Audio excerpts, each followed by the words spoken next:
सिद्धाणं नमो वायरीयाणं नमो वज्रायणं नमो लोये संवसाहुणं कर्मीय शीर्षाणिमिं गुणरेण विभूषणं महावीरं सम्मतरेण निलयं paddy समोकीर्तनं वोच्छम्। पंच परमेश्वरी भगवान की, तपस्वी सम्राट आचार्य सन्मति सागर जी महाराज की, चतुर्थ पट्टाधीश आचार्य भगवान सुनील सागर जी गुरुदेव की,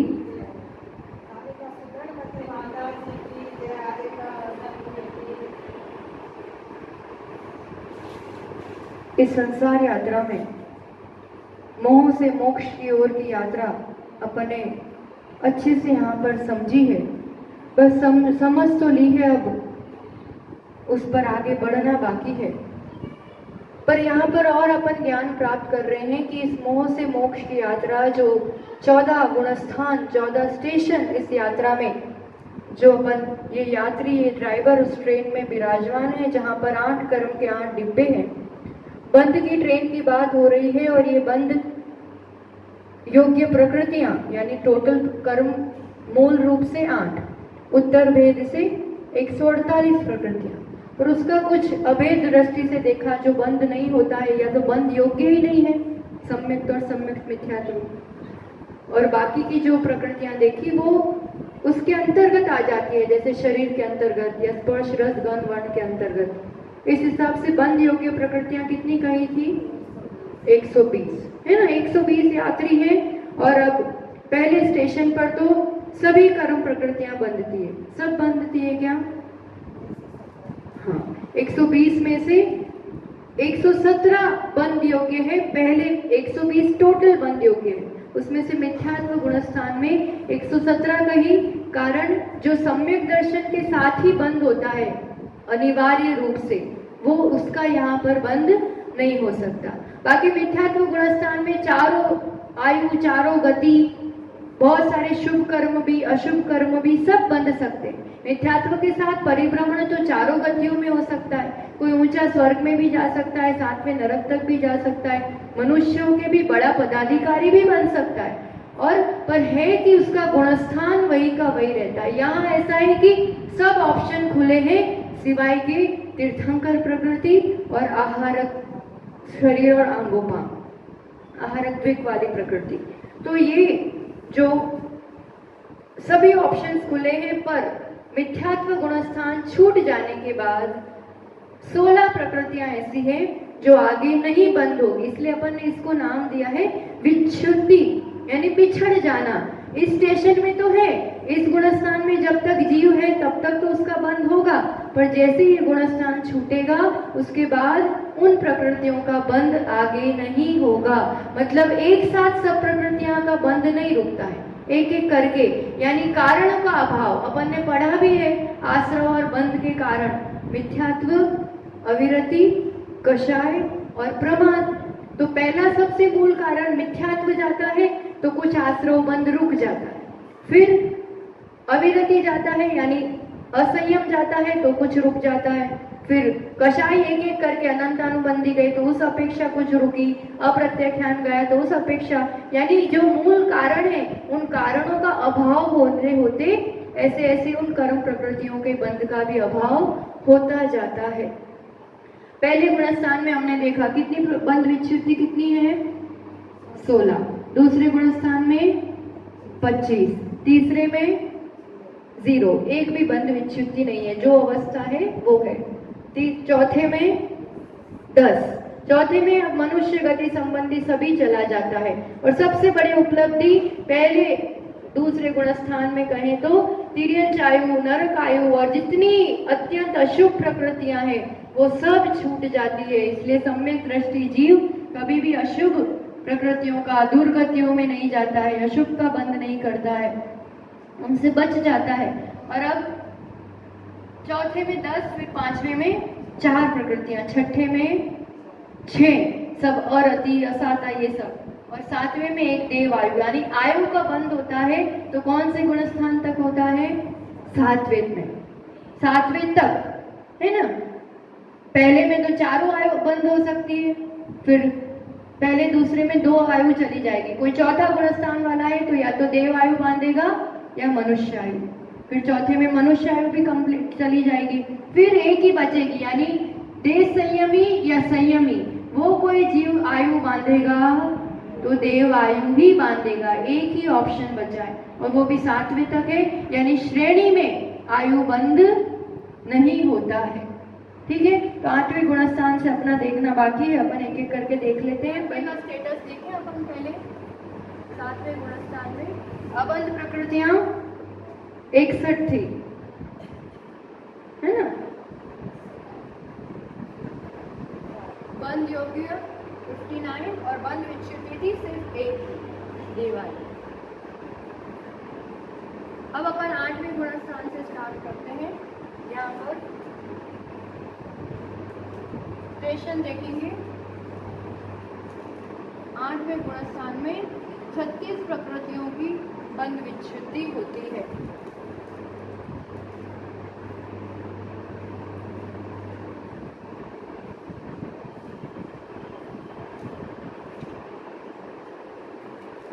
यानी सबसे ज्यादा प्रकृतियां कौन से गुणस्थान में बंध विच्छित्ति होती है? 8वें गुणस्थान में। अपूर्वकरण परिणामों की व्यवस्था देखो तो यहाँ पर एक साथ नहीं जाती है। अपूर्वकरण अंतर्मुख समय होता है, अपन ने देखा था, पर उसके भी भाग भाग हो जाते हैं। तो अब सबसे पहले अपन अबंध प्रकृति देखें तो सीधा है, ये 61 प्लस बंध विच्छित्ति वाली एक आ जाएगी, इसलिए 62 हो जाएगा, है ना। ये इसका फॉर्मूला ध्यान रखो। अबंध में पहले का अबंध प्लस पहले की बंध विच्छित्ति, ये फॉर्मूला हो जाएगा।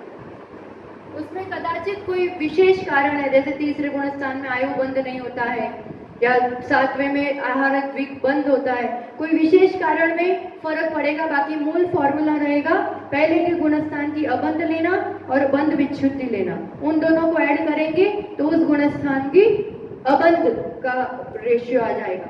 और बंध योग्य कैसे आती है फिर? 120 माइनस अबंध, तो ये इज इक्वल टू बंध योग्य प्रकृति आ जाए। और बंध विच्छित्ति कितनी, तो उसका कोई फॉर्मूला नहीं है, ये दिया गया है, आचार्यों द्वारा बताया गया है हमारे लिए।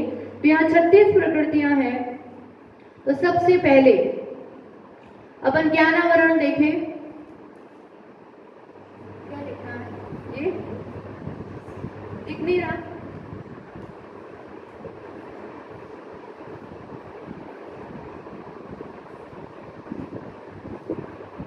फिर से लिखें। ये 7वें का है ना। अब 8वें की बात करेंगे अपन। ये 7वें का था। अभी 8वें गुणस्थान में 61 प्लस 1 करेंगे तो 62 हुआ, और यहाँ पर 120 माइनस अबंध करेंगे तो 62 में से तो 58 हो जाएंगे। 8वें गुणस्थान की बात करते हैं यहाँ से। अब बंध की बात करेंगे यहाँ पर। अब बंध विच्छित्ति पहले वो देख लेते हैं। बंध विच्छित्ति में एक कुछ भागों में बंध विच्छित्ति होती है, एक साथ 36 प्रकृतियों की नहीं होती। तो पहले समय में या पहले भाग में उनमें टोटल 7 भाग किए, जो टोटल टाइम है ना अपूर्वकरण का, तो उसके कार्य की अपेक्षा उसके 7 भाग किए। तो पहले भाग में देखें, ज्ञानावरण अभी तक बंद हो ही रहा है, एक भी कर्म प्रकृति की विच्छित्ति हुई ज्ञानावरण में नहीं हुई है। दर्शनावरण में हुई किसकी? 3 बड़ी निद्राओं की विच्छित्ति हुई दूसरे गुणस्थान में, है ना। तो अब यहाँ पर बाकी की 2 जो, क्योंकि अब अप्रमद से श्रेणी वाली अवस्थाएं हैं, अब निद्रा का बंध नहीं होता है, तो निद्रा और प्रचला ये 2 जाएंगी प्रथम भाग में।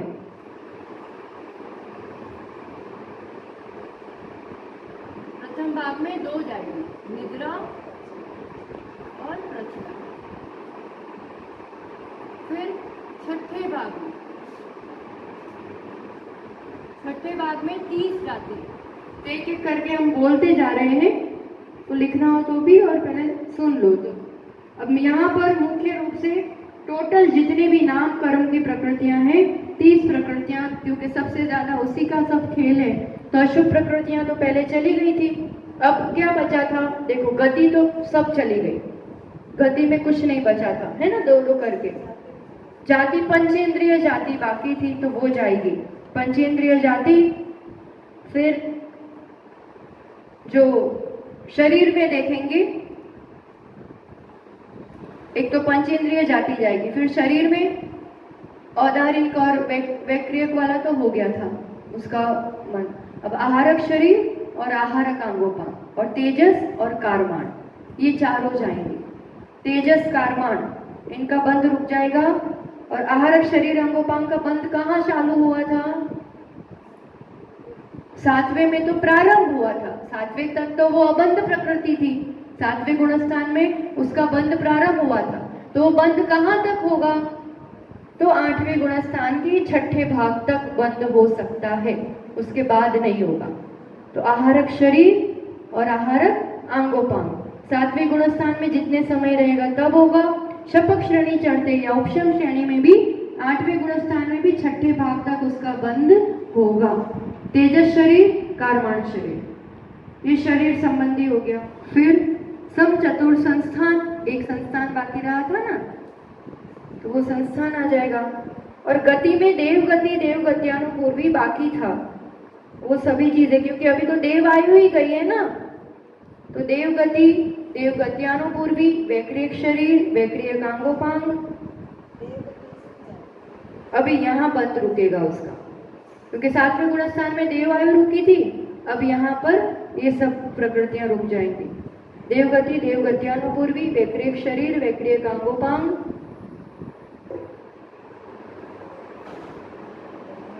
हो गई। कितनी हुई?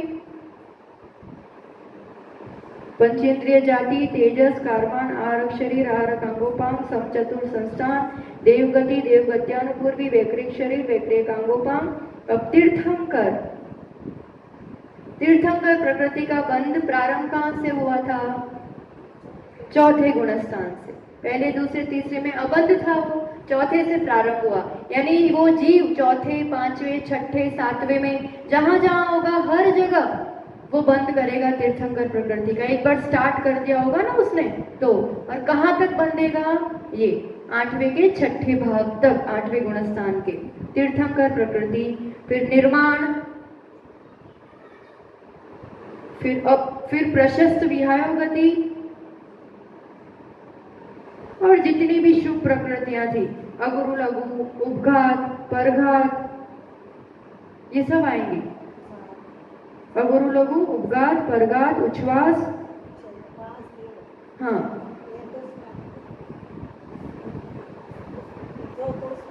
आताप उद्योग तो गई, पहले में ही आताप चला गया था, दूसरे में उद्योग चला गया। तो तीर्थंकर, निर्माण, अब चार में कौन कौन से आएगी? अगुरु लघु, उपघात, परघात, उच्छ्वास, चार आ गई ना, ठीक। फिर स्पर्श, रस, गंध, वर्ण, ये भी आएंगी। अब युगल बचे, युगलों में सभी अच्छी अच्छी वाली, त्रस, बादल, पर्याप्त, प्रत्येक शरीर, स्थिर, शुभ, सुबह, सुस्वर आदि, 10 एक एक एक है ना। फिर से बोल दे रहे, त्रस, ठीक है ना। तो युगल में जो 10 युगल थे उसमें एक एक जो अच्छी वाली थी, त्रस, बादल, पर्याप्त, प्रत्येक, स्थिर, शुभ, सुबह, सुस्वर आदि। इस रूप से 30 प्रकृतियां छठे भाग तक बंद होता है, इसके आगे बंद नहीं होगा।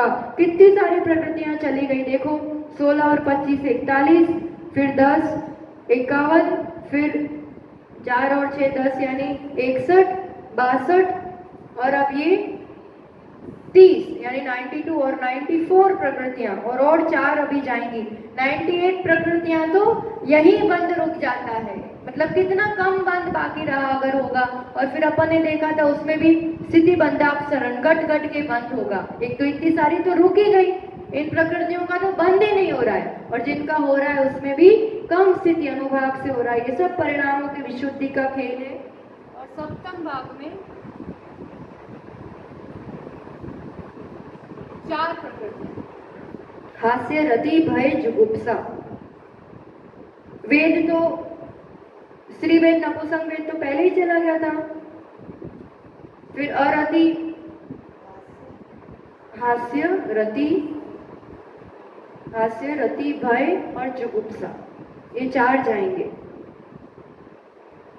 क्योंकि अरति, शोक ये सब तो छठे में ही चली गई थी ना, तब जो बाकी रही 4, वेद भी, श्री वेद और वो दोनों खत्म हो गए थे, तो ये 4 जाती है यहाँ पर। इस रूप से 2 और 30 32 और 4 36 प्रकृतियां 8वें गुणस्थान में बंध विच्युति होती है। अब आगे के 9वें गुणस्थान का देखते हैं। इसमें भी भाग अनुरूप होता है, पहले भाग दूसरा भाग। पहले अबंध देखते हैं। अबंध में 62 प्लस 36 करें तो कितनी हो जाएंगी? 96 होंगी ना, तो कुछ तो दो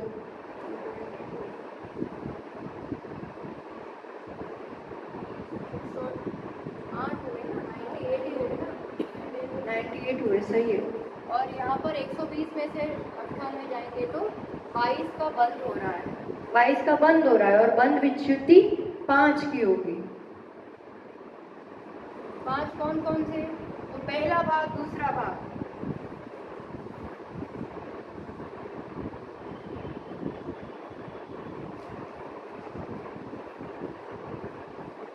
मतलब एक के बाद एक होगा, एक साथ 5 प्रकृतियों का बंध नहीं रुकता है। पहले भाग में पुरुष वेद, फिर संज्वलन क्रोध, संज्वलन मान, संज्वलन माया और संज्वलन लोभ, इस रूप से बंध विच्युति होती।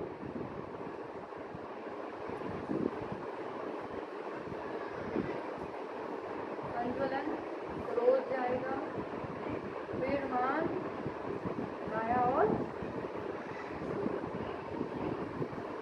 देखो, अब मोहनीय पूरा बंद रुक गया ना, मोहनीय में कुछ नहीं बचा। 9वें गुणस्थान में मोहनीय की बंध विच्युति होती है, और 10वें तक तो पूरा खत्म ही हो जाता है वो। यानी मोहनीय कर्म में प्रहार करके जब तक उसका उदय है तब तक उसका बंध है, 10वें तक उसका खत्म होता है उदय भी, तो बंध भी तभी जब तक उदय है तब तक बंध है। तो इस रूप से बंध विच्युति, संज्वलन क्रोध, फिर मान, फिर माया, फिर लोभ, हाँ बंध खत्म हो गया। लास्ट में अब सूक्ष्म संप्रदाय में तो खाली जो थोड़ा बचा है उसका वेदन करता है, उदय में आता है, बंद नहीं होगा, बंद रुक गया यहाँ पर 9वें गुणस्थान में। क्योंकि बंद होगा तो खत्म कैसे करेगा? एक थोड़ी देर पहले तो बंद रोकना पड़ेगा ना, तो जितना होगा उतना उदय में आके निर्जरा हो जाएगी, इसलिए थोड़े समय पहले तो बंद रुक जाएगा। तो इस रूप से ये मोहनीय कर्म यहाँ खत्म। अब जो बाकी की मेन घातिया कर्मों की प्रकृतियां हैं, ये सब सूक्ष्म संप्रदाय में 10वें गुणस्थान में अब बंद रुक जाता है, क्योंकि वहां इस पूरा खेल खत्म करना है, यहाँ टोटल खत्म। अब 98 प्लस 5 करेंगे तो 103 अबंध, यानी 103 प्रकृतियों का तो अब बंद होगा ही नहीं। 120 में से कितनी बची? अब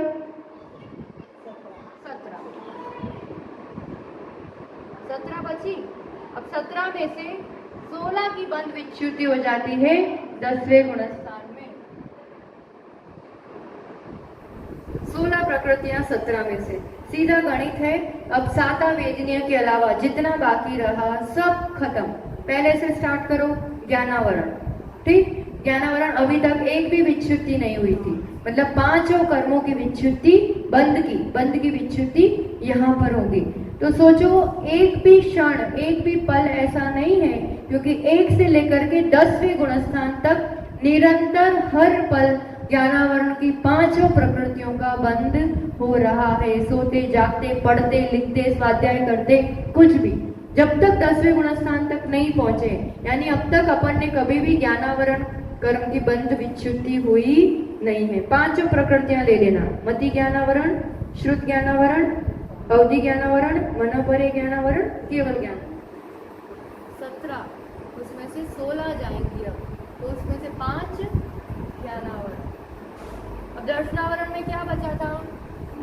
निंद्रा तो 5 चली गई, हाँ, चक्षु दर्शनावरण, अचक्षु दर्शनावरण और अवधि दर्शनावरण, केवल दर्शनावरण, ये 4 जाएंगी यहाँ पर। ज्ञानावरण दर्शनावरण का बंध रुक जाएगा।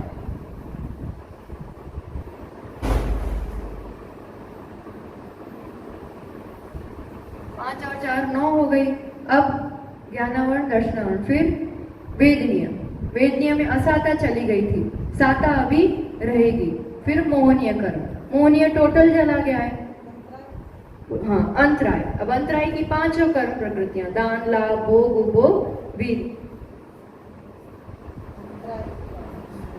अंतराय कर्म में अभी तक एक भी विच्छुद्धि नहीं हुई थी, पांचों का बंध निरंतर चल रहा था, और जाएगी तो एक साथ पांचों का बंध रुक जाएगा। अब फिर क्या बाकी रहा? ये हो गई ना, 5 और 5 10 और 4 14। मोहनीय तो सब गई, एक भी नहीं बाकी है, सब 9 में 9वें में पूरी खत्म हो गई। मोहनीय गई, आयु भी सब चारों चली गई है। नाम में, नाम कर्म में एक ही बाकी रही है, बाकी सब चली गई है। यश कीर्ति, यश कीर्ति का बंध यहां तक होता है 10वें गुणस्थान तक।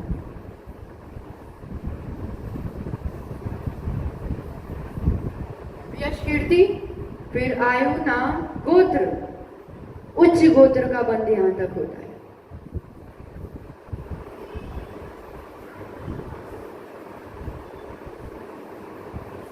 और आयु, नाम, गोत्र और अंतराय सब हो गई। ठीक, तो ये कितनी हुई? 9 5 14 15 10 14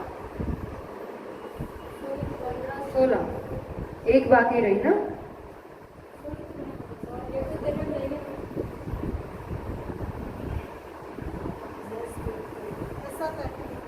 असाता तो पहले ही चली गई, साता तो बाकी रही थी, अभी 16 होनी चाहिए, 16 हो गई ना, बस 16 हो गई। तो अभी एक बाकी रहेगी, सिर्फ साता वेदनीय, वो जाएगी 13वें गुणस्थान में। ठीक, ये 16 हो गई। अब 11वें गुणस्थान में, 11वें में कोई बंध विच्छुद्धि नहीं होती। 11वां गुणस्थान में अबंध 103 प्लस 16 करेंगे अब तो 119 हो जाएंगे ना। 119 अबंध हो गई, एक का बंद हो रहा है और यहाँ हो रहा है क्योंकि 0 बंध विच्छुद्धि है। ठीक, 11वें में, 12वें में भी यही रहेगा। अब 13वें गुणस्थान यानी सहयोग केवली तक भी साता वेदनीय का बंध होता है। और ये कैसा बंध होगा? प्रकृति और प्रदेश बंध। कषाई गई ना, कषाई गई इसलिए स्थिति अनुभाग बंद नहीं होता है। वो साता वेदनीय के प्रदेश आते हैं चले जाते हैं, आते हैं चले जाते हैं, ठहरते नहीं है, रुकते नहीं है, पर बंद चालू है। क्योंकि योग है, आश्रव के कारण 2 होते हैं, एक तो योग और कषाय। योग के कारण प्रकृति प्रदेश बंद होता है, कषाय के कारण स्थिति अनुभाग बंद होता है। तो कषाय गई इसलिए स्थिति अनुभाग बंद खत्म हो गया। जो एक ही प्रकृति बची है साता वेदनीय, उसका योग की अपेक्षा आश्रव होता है और चले जाते हैं। ठीक, तो इसका भी बंध विच्छी होती है सहयोग केवली में। मतलब जब तक केवली है 13वें में है तब तक इसका बंध है, उसके बाद खत्म। 119 एक, और यहाँ एक विच्छुद्धि होगी 13वें गुणस्थान में साता वेदनीय। यहाँ करेंगे इस रूप से। ध्यान आया विषय पूरा? 14 गुणस्थान में ये जो हमने वर्णन किया ना, ये अत्यंत सामान्य रूप से जनरल किया है, जैसे चारों गतियों के जीवों को ध्यान में रखते हुए। फिर इसमें कर्म कांड में देखते हैं तो पूरा डिटेल वर्णन एक एक मार्गणा को लेकर के, जैसे मनुष्य गति में ही स्पेशल लेंगे तो कैसे घटेगा, तिर्यंच गति में कैसे घटेगा, गति, इंद्रिय, काय, योग, सभी मार्गणाओं में पंचेंद्रियों का तो एक से कहां तक के। तो अब कोई भी एक वस्तु ले ली, जैसे देव आयु या कोई देव गति ले ली, तब उनमें गुणस्थान कितने होंगे? 1 से 4 तक ही होंगे, है ना। तो सब में गुणस्थान ले लेने के पहले कहां तक हो सकते, और दूसरा लेने का बंध योग्य प्रकृतियां। टोटल बंध योग्य प्रकृतियां 120 है, पर देवों के लिए पूरी 120 नहीं होगी, क्योंकि उनको देव आयु, नरक आयु, वैक्रेक शरीर, वैक्रेक आगोमा, ये सब तो बंध ही नहीं सकता है। तो ऐसे बंध योग्य प्रकृति निकाली जाती है, गुणस्थान निकाला जाता है, और फिर इसको ही आधार बना के इस रूप से अबंध, बंध और बंध विच्छुद्धि, ऐसा पूरा। कभी कर्मकांड बढ़ोगे या अवसर मिलेगा तो ऐसा भी पूरा इतना डिटेल नहीं जा रहा है, क्योंकि ये मेन चीज समझ में आ जानी चाहिए कि किस गुणस्थान में कौन सी जाती है। फिर उसकी योग्य पात्र अगर वहां होगा तो उसको जाएगी, अगर उस योग्य पात्र नहीं होगा तो फिर वो गिनती में नहीं आएगी। ऐसा उदय का बता रहे हैं हम, है ना। उदय की ट्रेन प्रारंभ करते हैं अपन। बंध विच्छुद्धि हुई, अब उदय 1 से 14 गुणस्थान तक। तो सबसे पहले जानना पड़ेगा कि उदय योग्य प्रकृतियां कितनी होती हैं। टोटल प्रकृतियां 148, उदय योग्य प्रकृतियां। अब बंध में कौन कौन सी प्रकृतियां निकाल दी थी बताओ। 848 में से 28 प्रकृतियां निकाली थी ना, संघात। तो इनमें से जो स्पर्श वर्ष कर्म की 16 गिनी थी वो जाएंगी, बंधन संघात की 10 गिनी थी वो जाएंगी, यानी 26 तो उदय योग्य नहीं है। पर सम्यक्त और सम्यक्त मिथ्यात्व उसका उदय आता है कि नहीं आता है, आता है। इसलिए उदय योग्य प्रकृतियां ट्रेन अपन प्रकृतियां वो तो वही रहेंगी, यहाँ पर बदल जाएंगी।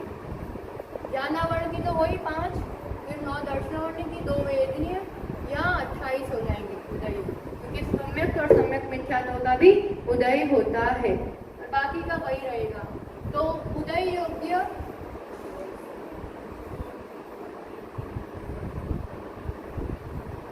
प्रकृति हो जाएगी 122।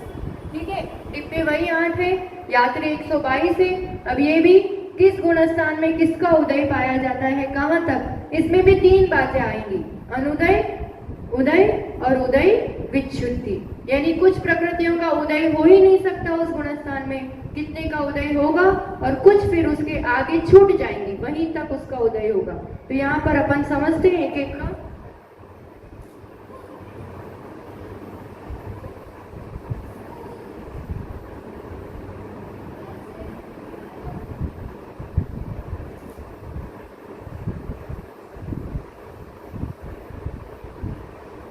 ये 3 शब्द समझ में आए ना। अनुदय मतलब उस गुणस्थान में उतनी नंबर ऑफ प्रकृति का उदय नहीं रहेगा। उदय मतलब उतने का उदय संभव है, होगा ही जरूरी नहीं, जो जिस गति में होगा, जिस रूप से होगा, पर संभव है। और विच्छुद्धि मतलब उसके आगे उदय नहीं ही होगा, यहाँ बिछड़ जाएंगी वो प्रकृतियां। तो अपन यहाँ गुणस्थानों में देख लें, अगर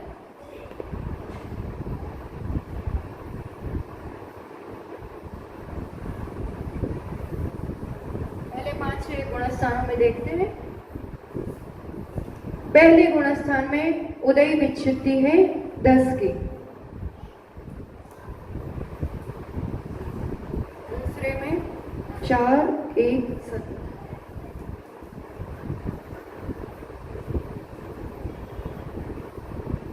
8, 5, 4। इतना देखते हैं अपन आज। अभी अनुदय प्रकृतियां हैं यहाँ पर पहले गुणस्थान में। आप ही बताओ किनका उदय नहीं हो सकता है नियम से, कौन सी ऐसी प्रकृतियां हैं जिसका उदय नहीं हो सकता है। तीर्थंकर प्रकृति और आहारक शरीर, आहारक अंगोपांग और सम्यक और सम्यक मिथ्यात्व, ये 5 प्रकृतियां जो सम्यक दर्शन से संबंधी है उनका उदय नहीं होगा। इसलिए अनुदय कितना, 5 प्रकृति। पहले गुणस्थान की बात हो रही है मिथ्यात्व, अनुदय 5। कैसे, तीर्थंकर, आहारक संबंधी 2 और सम्यक और मिश्र सम्यक मिथ्यात्व, इनका उदय इस गुणस्थान में नहीं होता है। कौन से कर्म का उदय होता है, मिथ्यात्व का। और अब यहाँ पर 5 का अनुदय है, टोटल उदय योग्य है 122 प्रकृतियां। इसलिए 122 में से 5 निकाल देंगे तो कितनी बचेंगी, उदय में नहीं, अभी उदय की बात चल रही। टोटल उदय योग्य 122, यहाँ पर अनुदय है 5 का, इसलिए उदय कितने का होगा, 122 माइनस 5 यानी 117। अब बात करेंगे कि विच्छुद्धि कितने की होती है इस गुणस्थान में। तो आचार्य भगवान यहाँ पर कह रहे हैं कि 10 प्रकृतियों की विच्छुद्धि होती है। 10 प्रकृति, और सीधा सा गणित है, सोचने वाली बात है। एक तो मिथ्यात्व जाएगा, इसके आगे मिथ्यात्व का उदय नहीं होता है। और एक इंद्रिय, 1 से 4 इंद्रिय वाले प्राणी पहले गुणस्थान के आगे पाए जाते हैं। 1 इंद्रिय से 4 इंद्रिय वाले सभी पहले गुणस्थान में ही होते, उसके आगे वो नहीं पाए जाते, मतलब उसके आगे उसका उदय नहीं हो सकता है। ये सब तो रहेंगे पर 1 से 4 इंद्रिय वाले तो नहीं होते हैं ना, यानी 1 इंद्रिय, 2 इंद्रिय, 3 इंद्रिय, 4 इंद्रिय। पर पंचेंद्रिय जाति कॉमन है ना, उसमें 2 प्रकार तो किए नहीं है, इसलिए अपन अलग अलग नहीं करते ना उसको, इसलिए तो 1, 2, 3, 4 इंद्रिय वाली, तो ये 4 हो गए, मिथ्यात्व जाएगा। अब इसके साथ रिलेटेड है, जैसे स्थावर, उसका उदय आगे हो सकता है नहीं, साधारण, सूक्ष्म नहीं हो सकता, और अपर्याप्त। तो कितनी हो गई? 1 इंद्रिय, 2 इंद्रिय, 3 इंद्रिय, 4 इंद्रिय, फिर साधारण, स्थावर, सूक्ष्म, आतप, अपर्याप्त, ये 9 और एक मिथ्यात्व, ऐसे 10 प्रकृतियों की उदय विच्छित्ति यहाँ पर होती है।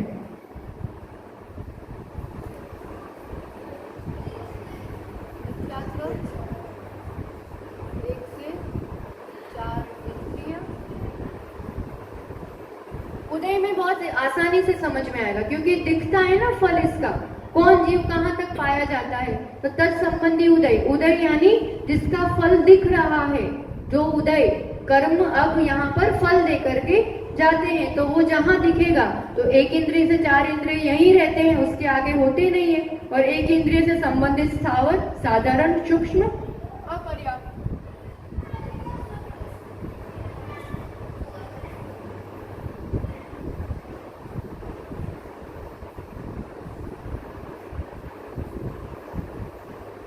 अपर्याप्त और आतप जो 1 इंद्रिय में पाया जाएगा वो सब, तो हो गए ना 10, 5, 6, 7, 8, 9, 10, ठीक है, 10 प्रकृतियों की बंध विच्छित्ति। और आगे दूसरा गुणस्थान देखें अगर अपन,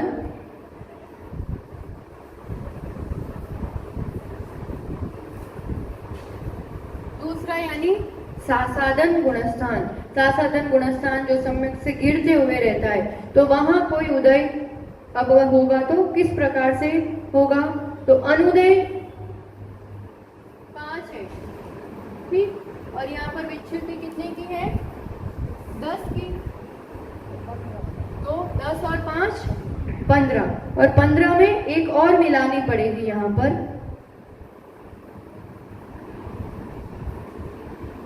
ये कौन सी है? तो कहते हैं, हमने बताया था सासादन गुणस्थान में नियम है कि कोई जीव वहां पर मरण करके, मतलब नरक गति में जन्म नहीं होता है सासादन गुणस्थान के साथ। अब नरक गति में जन्म नहीं होता है मतलब नरक गत्यानुपूर्वी, इस कर्म का उदय इस गुणस्थान में नहीं हो सकता है, तो वो अनुदय प्रकृति हो जाएगी इस गुणस्थान के लिए, अनुदय। तो 15 तो पहले की अपेक्षा आ गई, एक और जोड़ देंगे, नरक गत्यानुपूर्वी।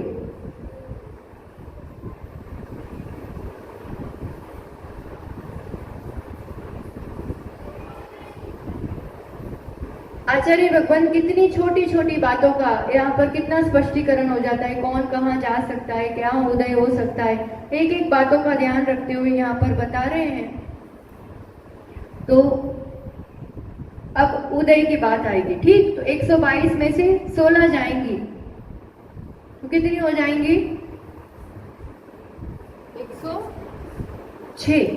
अब यहाँ पर विच्छुत्ति कितनी प्रकृति की है, तो कह रहे हैं कि 4 प्रकृतियों की यहाँ विच्छुत्ति होती है। आप आसानी से बता सकते हो कौन सी जाएंगी यहाँ पर 4, इसके बाद उदय नहीं पाया जाता है। अनंत अनुबंधी, क्रोध, मान, माया, लोभ, ये तो अपन ने अब गुणस्थान देख लिया ना, किसके उदय से कौन सा गुणस्थान बनता है। अब मिथ्यात्व यहीं तक हो सकता है, आगे नहीं। अनंतानुबंधी दूसरे तक ही होती है, आगे उसका उदय नहीं ही हो सकता है, तो अनंतानुबंधी 4 कर सकते।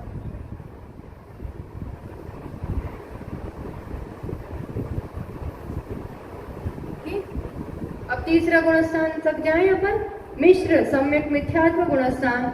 यहाँ पर जो पहले की अनुदयी है 16, अब उसमें 4 ये ऐड करेंगे तो हो जाएंगी 20। अब उसके साथ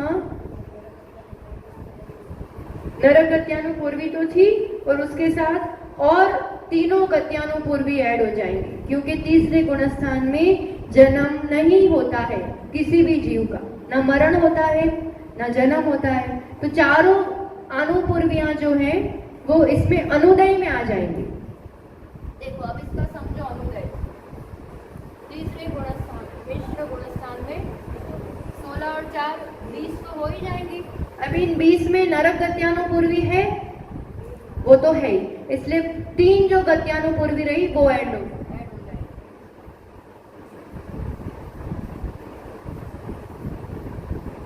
3 गत्यानुपूर्वी, तो ये कितनी हो गई 23। 20 हुई ना, 16 प्लस 4 20 हुई। उस 20 में नरक गत्यानुपूर्वी है, इसलिए 3 और ऐड करी तो 23 हुई। अब इस 23 में सम्यक मिथ्यात्व प्रकृति भी है, पर ये प्रकृति इस गुणस्थान में तो उदय में आ जाती है, इसलिए उसको अनुदय से निकाल देंगे और उदय में डाल देंगे।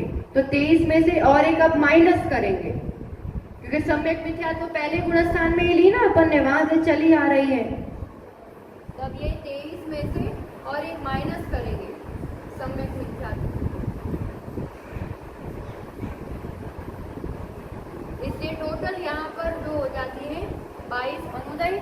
22 अनुदय होंगे, इसलिए उदय योग्य सीधा 100 प्रकृति आ जाएगी। 122 में से 22 जाएगी। गणित समझ में आया कैसे किया? ये तीसरे गुणस्थान में थोड़ा अलग तरीके से अनुदय निकाला है, क्योंकि उन 2 नियम लिख लो। उस गुणस्थान में जन्म नहीं होता, इसलिए अनुपूर्वी का अनुदय, और अब इस गुणस्थान में सम्यक मिथ्यात्व उदय में आ गया, इसलिए उसको अनुदय में से उदय में डाल दिया। तो उदय योग्य 100 प्रकृतियां, अनुदय 22, और विच्युति होती है यहाँ पर सिर्फ एक प्रकृति सम्यक मिथ्यात्व। यहाँ तक उदय में रहेगी और इसके आगे नहीं रहेगी, सिर्फ एक ही विच्युति।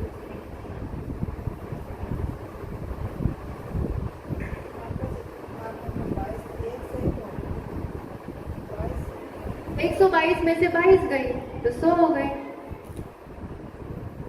ठीक है ना। और एक ही जाएगी सम्यक मिथ्यात्व, यहाँ पर उदय रहेगी पर इसके आगे उसका उदय नहीं रहेगा। चौथे गुणस्थान में अविरत सम्यक दृष्टि, इसमें आप जैसे श्रावक है, अब अपने कितनी कितनी उदय में होती है वो देखना चाहिए, है ना। तो अब अनुदय गिनेंगे अपन, तो यहाँ पर 22 थी ना अनुदय, और एक हो गई उदय विच्युति वाली, तो 22 और 1 करेंगे तो कितनी हो जाएंगी 23। अब देखो इसमें भी वापस गिनना पड़ेगा, 23 तो हुई उस हिसाब से। और यहाँ पर चौथे गुणस्थान में सभी अनुपूर्वी उदय में आ सकती है वापस, इसलिए उनको माइनस करना पड़ेगा। अनुपूर्वी चारों, ठीक, या तो कोई भी गति का जीव जन्म ले सकता है ना चारों में से, तो 4 अनुपूर्वी प्लस एक और 23 में से 4 गया तो 19, और 19 में से और एक माइनस करो, क्योंकि अब चौथे गुणस्थान से सम्यक प्रकृति का भी उदय हो जाएगा। अभी तक वो अनुदय में आ रही थी पहले गुणस्थान से, तो इसका उदय अब प्रारंभ हो जाएगा, तो और एक माइनस करेंगे, मतलब अनुपूर्वी 4 और सम्यक प्रकृति 23 में से 5 जाएंगे तो 18 अनुदय कितने का हो गया 18, तो 122 में से 18 जाएंगी तो 104। अब यहाँ विच्युति कितने की होती है 17 प्रकृति की विच्युति होती है, उदय विच्युति होती है 17। सीधी बात है, चौथे गुणस्थान के बाद देव और नारकी नहीं होते, वो चौथे तक ही होते हैं। तो उस संबंधी जितनी प्रकृतियां हैं ना, जैसे वैक्रियक शरीर, वैक्रियक अंगोपांग, इन सब का चौथे के बाद उदय हो सकता है। देवायु, नरकायु, देवगति, नरक गति, इन सब का उदय, हाँ क्या हो गया,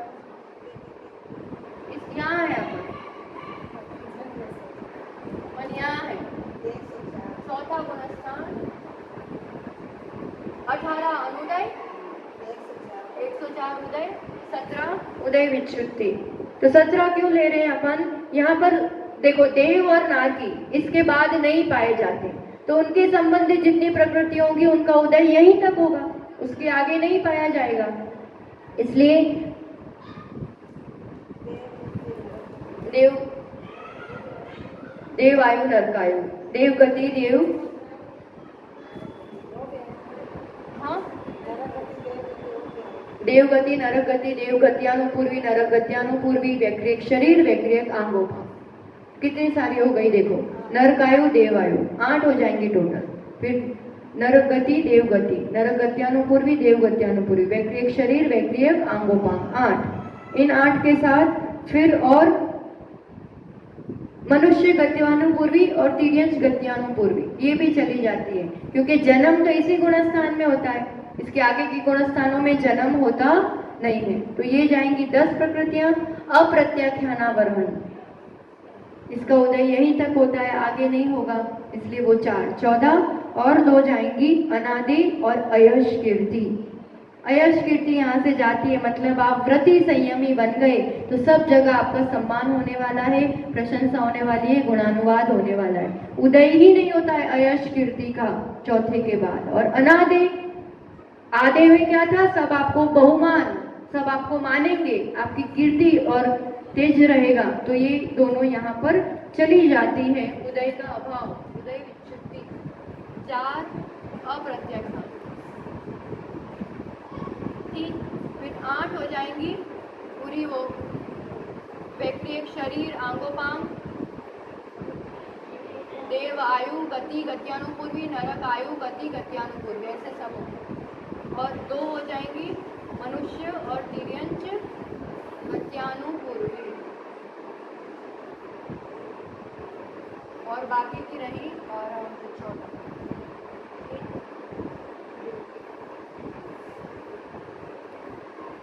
दुर्भग अनादे अयश 3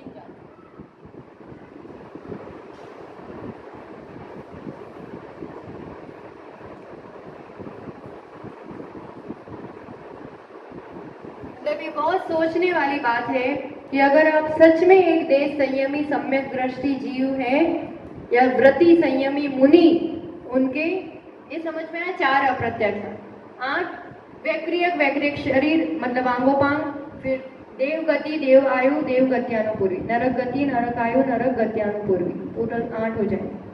फिर 2 में मनुष्य और तिर्यंश गत्यानुपूर्वी, और 3 में दुर्भग अनादि और अयश कीर्ति, मतलब 5वें गुणस्थान वाले या मुनिराज के लिए कभी भी अयश नहीं होता है, उनके लिए सम्मान आदि।